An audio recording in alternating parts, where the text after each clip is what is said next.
At sinusunog na nga natin ngayon. Pero dulas. Okay. So kung mabila ako rito, sa nakaraan nating episode, siniguro kong mapuksa lahat ng napakakapal na mga damong iyan.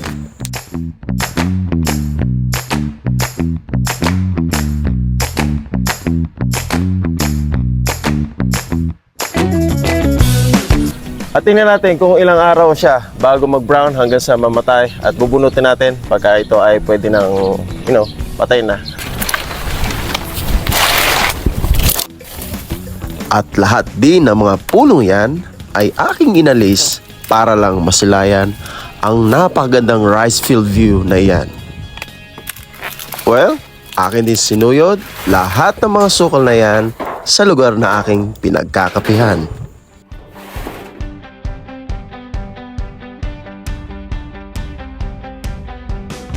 So try natin.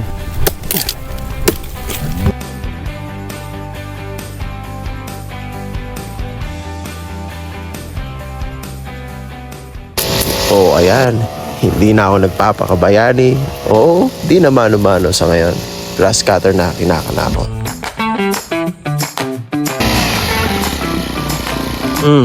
Ba't ka napahinto?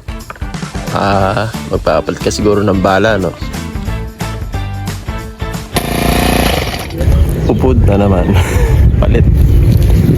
Tuloy mo lang yan. At may susunod na mas mahirap na sa iyong gawain.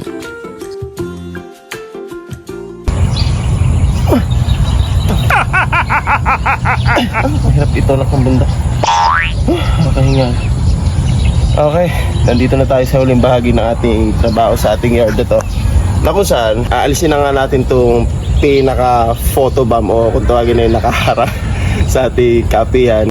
Sa pagpapatuloy ng ating episode na ito, masisilayan ninyo ang napakalaking pagbabago at isang istruktura ang aking itatayo dyan na papalit sa bundok na iyan.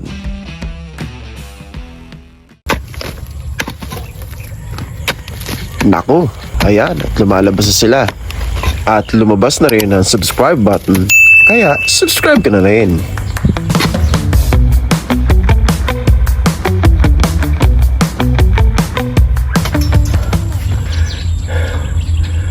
Okay, look at this. Very amazing. Okay, let's pick one.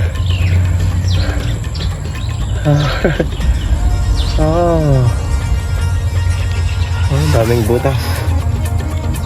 Sana makita tayo ng Queen of the Termite.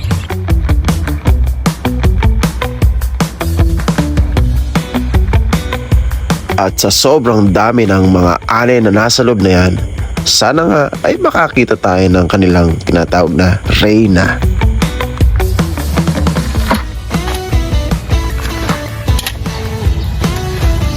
Ito puno na to, dati to katabunan. Mula rito yung punso noong una nating kinuhanan. At so yan, lumabas na yung puno. Pwede natin punutin.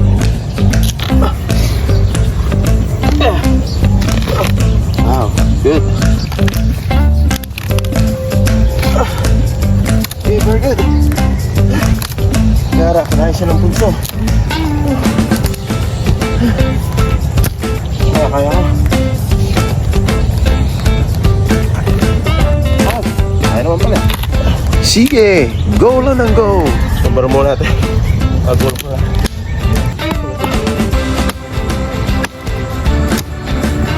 Alright. 2 points again. Siguro mga 20% na lang itong natitirang punso na napakalaki ng una. Sobrang laki. Konti lang, tsaga-tsaga na lang.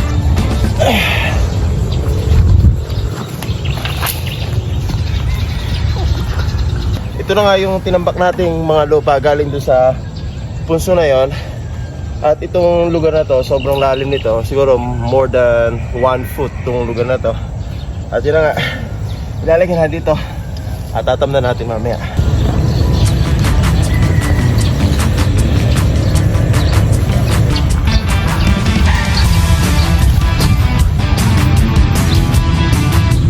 Ayos, napatag at napantay mo rin yung lugar na yan.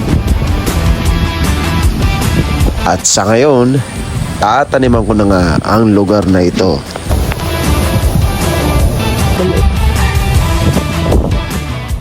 So ito yung normal na tinatanim natin sa ating mga bakuran.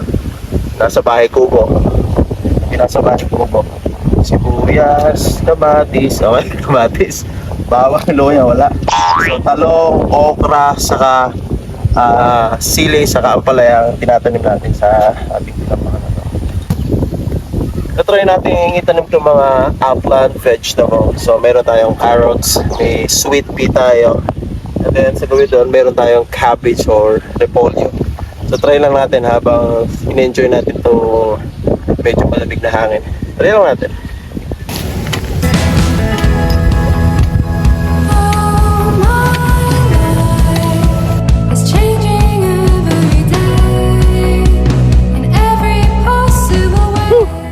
Sama ka.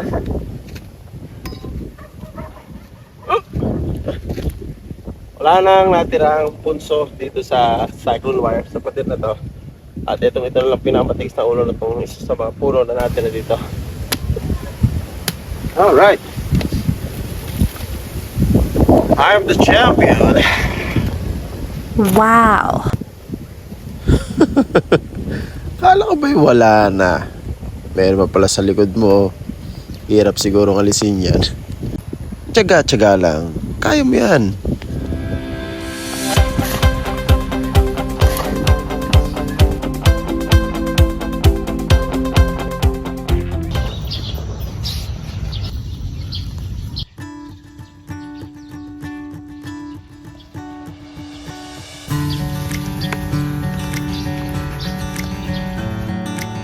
Sa katabi lamang ng mga nauna kong itinanim tulad ng carrots, cabbage at sweet pea, gumawa pa ako ng isang kamang taniman o raised plot na kung saan itatanim ko rito ang letsugas. Iyan at masusi kong pinapatag na pinaibabawan ko ng organic fertilizer o animal manure.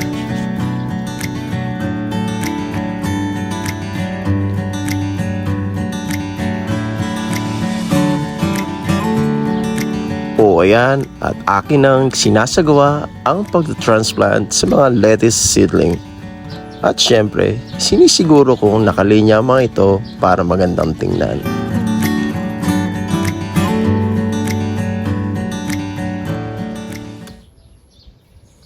Tingnan mo nga naman, ilang linggo lang lumipas, yung rice field view ko na yan, na dating luntian, ay tila namumula na. Ibig sabihin, malapit na kayang anihin. Okay, ang tinitingnan natin kadiretso ng kawain dahil puputulin natin ha. So itong niyog na to, pinagputulan niyog, ito ang magsisilbing working bench natin sa puputol. Okay, sumatin naman natin. Natin 4 feet. Yun, sakto.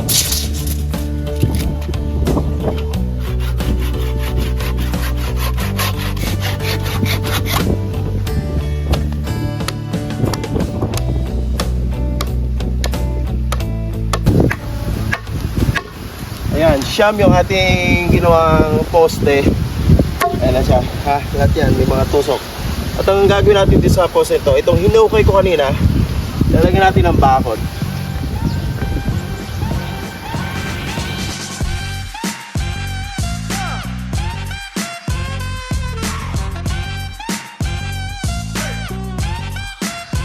Ayan, at kailangan kong sipatin ang kadiretsyon ng bakod na to.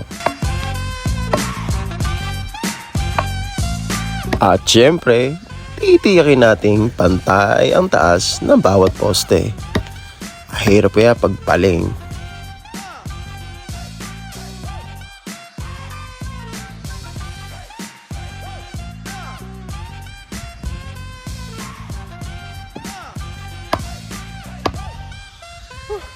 Bigat. Ang alay. O ayan, akin ang pinapatatag ang bawat poste ng bakod na yan. Nasa ganun nga, maging matatag sa lahat ng pagkakataon.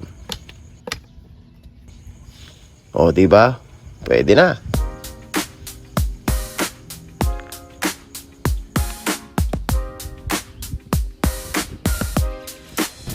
Siguro nagtataka kayo kung ano gamit itong kulambo na to. Hindi sa nilalamok yung paggagamitan, kundi panakip natin sa ating mga hayop na kung saan maaaring sirain yung ating pananim, tulad ng ating kambing saka ng mga manok, kaya ating tatakpan o babakuran.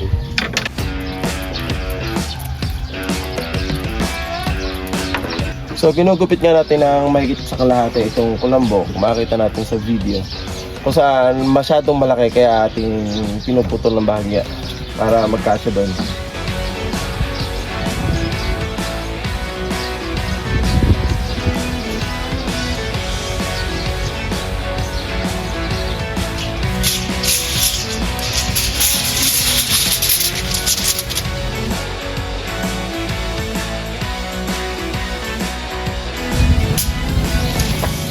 Okay, 9 feet to the exact.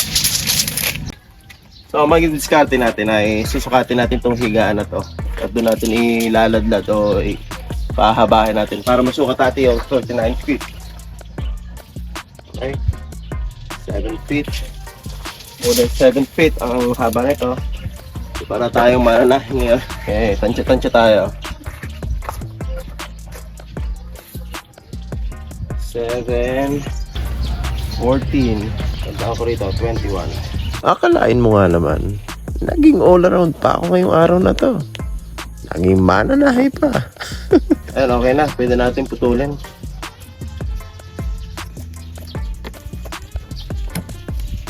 Okay.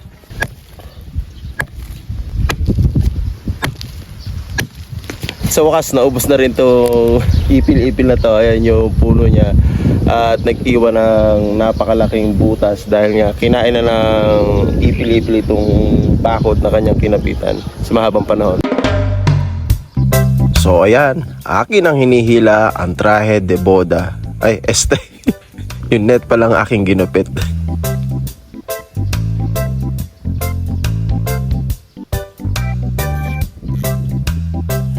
At yan, akin ang iniisa-isang itali ang net o kulambo ng ating garden sa bawat poste nito. Anyway, ang plastic tire wire na yan na aking ginagamit na panghigpit ay sadyang mahusay. At syempre, hindi nasusugatan ang net na yan. So, pag ayaw nating mahigpitan, ginugupitin natin itong mga plastic tie wire, itong mga sobra. Ayan.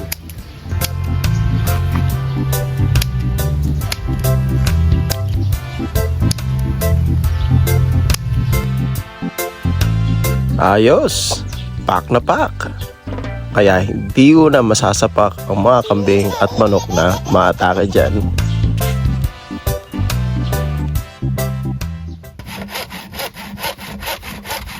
Sa sandaling iyan, atin namang inihahanda ang mga kawayang poste na ating gagamitin sa gagawin nating ang instruktura. Gamit ang aking pait at martilyo, gumagawa ko ng stopper o sagkuhan para sa beam ng structure.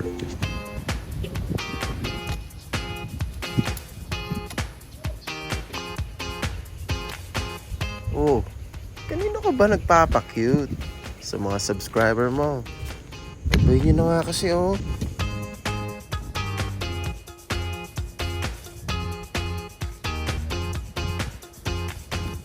Ayan, nilagay natin marka at gagamitan natin ng pahit upang lagyan natin ng gatla.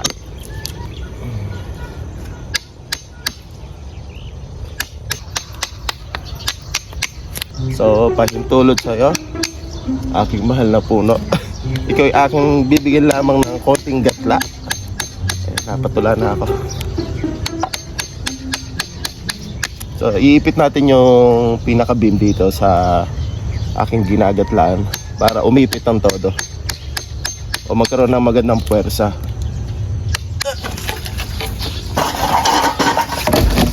At sa sandaling iyan, ako ay naghahanap na o nangungulekta ng mga pyesa na ating ipansasahig. Tingnan natin, no? Pwede natin gamitin to sa garden, itong nabulok na puno na to. Ito nabulok natin mo. Ito yung gawa ng uok. Yung uok, yun yung uwang na kung saan nanirahan dito hanggang sila ay maging uwang nga. At yan ang nangyari. Sa susunod na pagkakataon, gagamitin natin to sa ating garden. At kung makikita ninyo, ito yung mga bilog-bilog na to, ito yung dumi ng uok na kinain nila.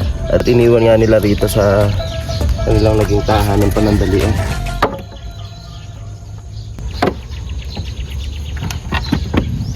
Ayan, nakaporma na. Tignan natin. Ayos. Sakto-sakto.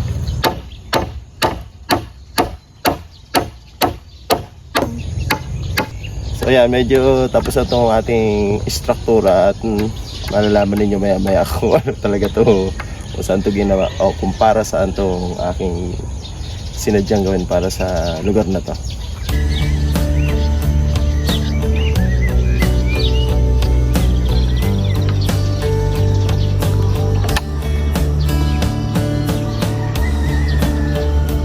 Taas ng pinagkakapihan ko. Ay, nga ba nandito ako? Actually, hindi ito kapihan ko talaga. Hindi ako nakatore para magkape. Itong tinutungtungan ko, ito yung gagawin nating patungan ng mga halaman. Kung tawagin ay containerized plant. So, ililipat na natin ngayong umaga yung ating mga halamang nasa paso.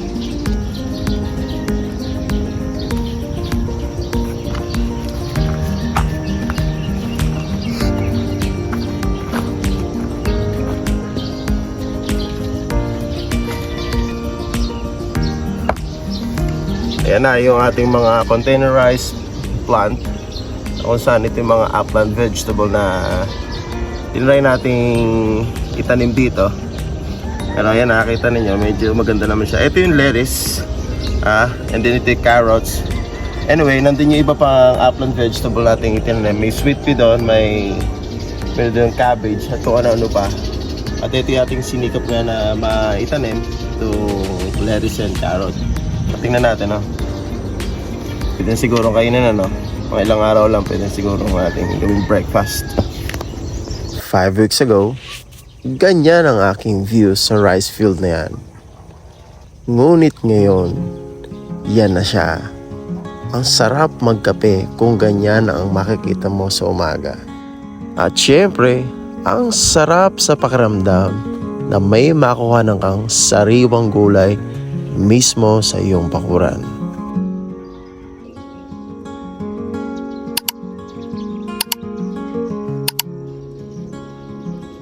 So yun ang ating rice field view sa ngayon. And then, maanin na nga tayo. And then nakakita ninyo, yun ang tinatawag na robots in our local term or harvester. So don't forget to subscribe to our channel, like and share. Goodbye and see you next time.